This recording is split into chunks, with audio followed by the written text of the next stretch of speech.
सारे कार्य करने हैं आपके। एक था आपका हिंदी, जो आपके थे क्लास 10वां का हिंदी था ना जी। हिंदी में आपका 2 भागों में डिवाइड किया गया था, गोधली का डिवाइड किया गया ना। पहला था आपका क्या, गद्य खंड, दूसरा का क्या था, काव्य खंड। तो गद्य खंड का 2 चैप्टर हमने करा दिया था आपका, और काव्य खंड का भी हमको 2 चैप्टर कराना है। उसके बाद हम चलेंगे वर्णिका पे, समझ गए ना। वर्णिका में मात्र 5 चैप्टर है, उससे ज्यादा नहीं है, ठीक है। तो वर्णिका को भी हम देख लेंगे। अभी मैं काव्य खंड की ओर मैं करता हूँ। तो पहला जो आपका दिया हुआ अध्याय, वो अध्याय क्या दिया हुआ आपका, काव्य खंड का पहला अध्याय क्या है, राम नाम बिनु फिरते जगी जन्मा जो नर दुख में दुखी नहीं मान, ठीक है, यही था ना। यह आपका ये रहा। उसके बाद इसके लेखक कौन हुए, लेखक कौन हो गए, गुरु नानक, ठीक है। और गुरु नानक का जन्म कब हुआ था जी, 1469 ईस्वी में। कहाँ हुआ था, तलवंडी। तलवंडी गाँव, ठीक है। और तलवंडी कहाँ पड़ता है, लाहौर। लाहौर अभी वर्तमान समय में कहाँ पड़ता है, पाकिस्तान में, ठीक है। वर्तमान समय में पाकिस्तान में पड़ता है। गुरु नानक जी के पिता का नाम क्या था, कालीचंद खत्री, ठीक है। माता का नाम था तृप्ता, पत्नी का नाम क्या था उसका, लक्ष्मी। गुरु नानक का मृत्यु कब हुआ था, 1539 ईस्वी को, ठीक है।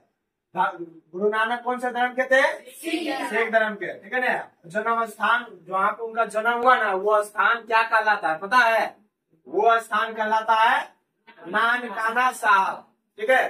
तो यहाँ से आपके सामने जितने भी यहाँ पे खोल के आए सारे ऑब्जेक्टिव है, सारे ऑब्जेक्टिव के लिए है कि नहीं है, इसे ध्यान कर लेना है आपको, ठीक है। आप थोड़ा सा प्रश्न पे हम लोग चलते हैं, सब्जेक्टिव जो प्रश्न था उसके ऊपर चलते हैं, ठीक है। चलिए तो देखते हैं प्रश्न को खोल के, प्रश्न को खोल के हम देखते हैं। ये सारे आपके प्रश्न आ गए, ठीक है ना। चलिए तो प्रश्न संख्या 1, प्रश्न संख्या आपका 1 यही है ना। हाँ।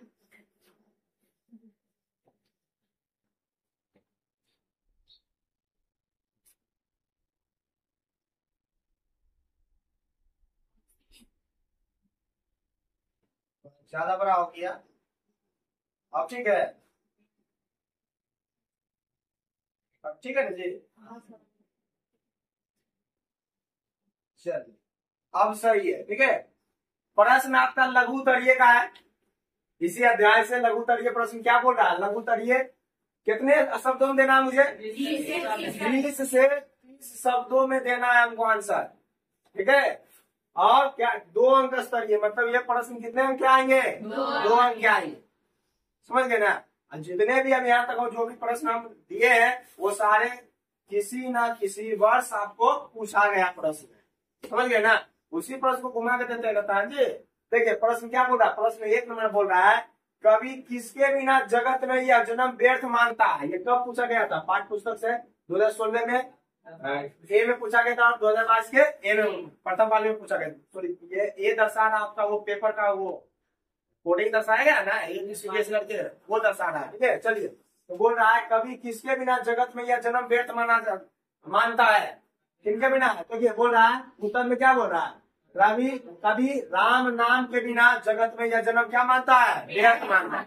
राम नाम के बिना कभी क्या मानता है, जन्म व्यर्थ मानता है।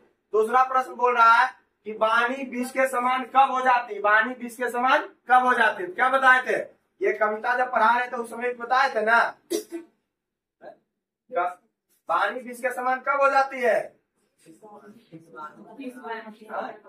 जिस वाणी में राम नाम का उच्चारण नहीं होता है, अर्थात भागवत नाम के बिना वाणी विष के समान हो जाती है, ठीक है।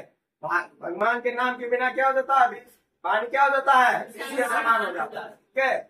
अगला जो बोल रहा है हरिरस के अभिप्राय क्या है, हरिरस से कवि का अभिप्राय क्या है, ये भी आपका 2023 और 2019 में पूछा गया प्रश्न है, ठीक है। देखिए बोल रहा है कवि राम नाम की महिमा का बखान करते हुए कहते हैं कि भगवान के नाम से बढ़कर अन्य कोई धर्म साधना नहीं है, भागवत कीर्तन से प्राप्त परम आनंद को हरिरस कहा गया, ठीक है ना। हरिरस किसे कहते, भगवान के भजन में जो लीन है, ठीक है ना, उसी को क्या कहेंगे, हरि रस कहते हैं, ठीक है। बोलो कोई दिक्कत। चलिए एकदम अपनी भाषा में इसको लिख दीजिएगा, कोई दिक्कत नहीं है। आपको 2 नंबर का प्रश्न पूछ रहा है, 2 नंबर हमको दे देगा। अगला प्रश्न क्या बोला, 4 नंबर, नाम कीर्तन के आगे कवि किन कर्मों की व्यर्थता सिद्ध करता है? पाठ्य पुस्तक से आपके बोल रहा, पुस्तक पाठ व्याकरण, क्या व्याकरण के ज्ञान का बखान, दंड कमंडल धारण करना, शिखा बढ़ाना। शिखा मतलब हो गया चोटी, चोटी बढ़ाता है ना, बाल का नहीं चोटी बना देता है। शिखा बढ़ाना, तीर्थ यात्रा, तीर्थ भ्रमण करना, जटा बढ़ाना, तन में भस्म लगाना, ठीक है, वस्त्रहीन होकर नग्न रूप में घूमना इत्यादि कर्म कवि के अनुसार नाम कीर्तन के आगे व्यर्थ है। मतलब कि जो इतना, अरे ईश्वर की हम लोग भजन करेंगे दिल से कर लेंगे, दिल से करेंगे कि ढोंगी नहीं हमको दिखावा करना है, दिखावा करना है नहीं, हमको दिल से करना है वो चीजें, ठीक है। चलिए आगे बोल रहा है, अगला जो प्रश्न है, अगला प्रश्न आपका क्या बोल रहा है, प्रथम पद के आधार पे बताएं कि कवि ने अपने युग में धर्म साधना के कैसे कैसे रूप देखे थे, ठीक है ना। धर्म साधना को कौन कौन सा रूप, कैसा कैसा रूप देखा, तो बोल रहा है प्रथम पद में कवि के अनुसार शिखा बढ़ाना मतलब चोटी बढ़ाना, यही देखा था ना। उसके बाद ग्रंथों का पाठ करना मतलब ढेर मतलब पुस्तक जैसे गीता महाभारत रामायण ले आना, पढ़ते रहना, प्रवचन करना, ठीक है। उसके बाद भाष्म लगाना, भाष्म मतलब जानते हो क्या होता है, भाष्म किसको कहते हैं, भाष्म मतलब जानते हैं, मतलब कहा जाता है, अरे वो जो हम लोग मानव के शरीर को जलाता ना जी, तो जलाने के बाद जो बचने जाते हैं उसी को भस्म कहते हैं, ठीक है। तो वहां पे जो साधु साध में होते हैं ना, जो शमशान में होते हैं, वो लगाते करते हैं, ठीक है ना। तो भस्म लगाना, साधु वेश धारण करना, तीर्थ करना, दंड कमंडल धारी, दंड मतलब डंडा ले लेगा, एक हाथ में डंडा वो रहेगा आपका, इस प्रकार का डंडा रहेगा, तो कौन इस प्रकार का, इस प्रकार के डंडा रहेगा, इस प्रकार के, पता है ना, इस प्रकार के डंडा ले लेगा हाथ में, आई वो कमंडल ले लेगा, हरिओम सक्षत अलग निरंजन, ये सब वाणी बोलते रहेगा, ठीक है। बोलता है नहीं बोलता है, हाँ। देखो तो आपका तीर्थ करना, दंड कमंडल धारी होना, वस्त्र त्याग करके नग्न रूप में घूमना कवि के युग में धर्म साधना के रूप है, ठीक है ना। मतलब इतना सारा वो रूप देखे थे, यही देखे थे ना अपने जगत में। चलिए अगला जो प्रश्न आपका बोल रहा है, 6 नंबर प्रश्न, 6 नंबर प्रश्न क्या बोल रहा है, कवि के दृष्टि में ब्रह्मा का निवास कहाँ है, अथवा या फिर इसी प्रश्न को इस प्रकार घुमा देता है कि गुरु नानक की दृष्टि में ब्रह्मा का निवास कहाँ है, ठीक है ना। तो ब्रह्मा का निवास कहाँ था, कल भी हम समझा रहे थे ना। चलिए देखिए बोल रहा है, जो प्राणी संसारिक विषयों की आस्ति से रहित है, मतलब संसार के मोह माया से दूर है, जो मान अपमान से परे है, का कोई मतलब नहीं कि हमारा मान सम्मान कर रहा है कि हमारा अपमान कर रहा है, कोई मतलब उसको नहीं, एकदम दूर है वो, ठीक है। और हर्ष शोक दोनों से जो दूर है, हर्ष मतलब हो गया क्या खुशी, और शोक मतलब हो गया दुखी, ठीक है ना। एक विलोम शब्द हमारा बन जाता है, हर्ष अगर जगह रहेगा तो हर्ष का विलोम शब्द क्या बन जाएगा मेरा, शोक, ठीक है। हर्ष का क्या बन जाएगा, शोक। दोनों से जो दूर है, बहुत दूर है, ठीक है। उन प्राणियों में ही क्या किनका निवास होता है, ब्रह्मा का निवास बताया गया है।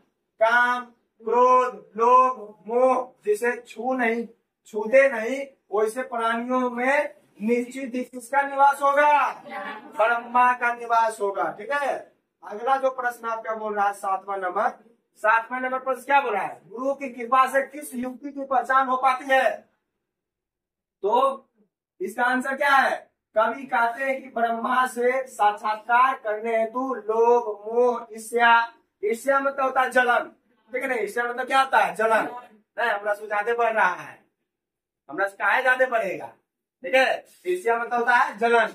द्वेष निंदा आदि से दूर होना आवश्यक है, ब्रह्मा की क्या है, सानिध्य के लिए सांसारिक विषयों से रहित होना अत्यंत जरूरी, मतलब ब्रह्मा को आप प्राप्ति करना होगा तो आपको काम क्रोध मोह लोभ इस सब से क्या होगा, दूर होना पड़ेगा, तभी तो इस क्या होगा, तुम्हारे हृदय में ईश्वर की बात होगी, ब्रह्मा की बात होगी, जरूरी है। ब्रह्मा प्राप्ति की इसी युक्ति की पहचान गुरु कृपा से हो पाती, मतलब कोई तुमको ज्ञान देगा बताएगा करेगा तभी तुम वो चीज करोगे जी, तो मोहे माह में तुम बदल रहेगा। देखो अगला आपका क्या 8वां नंबर पर क्या बोल रहा है, राम नाम बिनु तीर्थे जगी जन्मा पद का मुख्य भाव क्या है।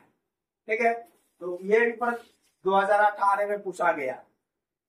बोल रहा है गुरु नानक ने इस पद में पूजा पाठ कर्म कांड और बाह्य वेशभूषा इन क्या है निरर्थकता सिद्ध करते हुए सच्चे हृदय से राम नाम के स्मरण और कीर्तन का महत्व प्रतिपादित किया, क्योंकि नाम कीर्तन से ही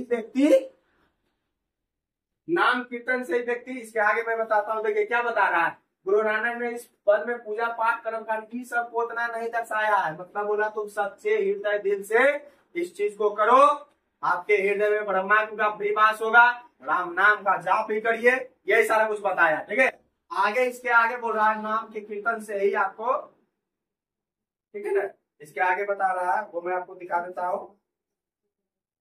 टोटल 10 प्रश्न था जी। देखिए 10 प्रश्न है आपके।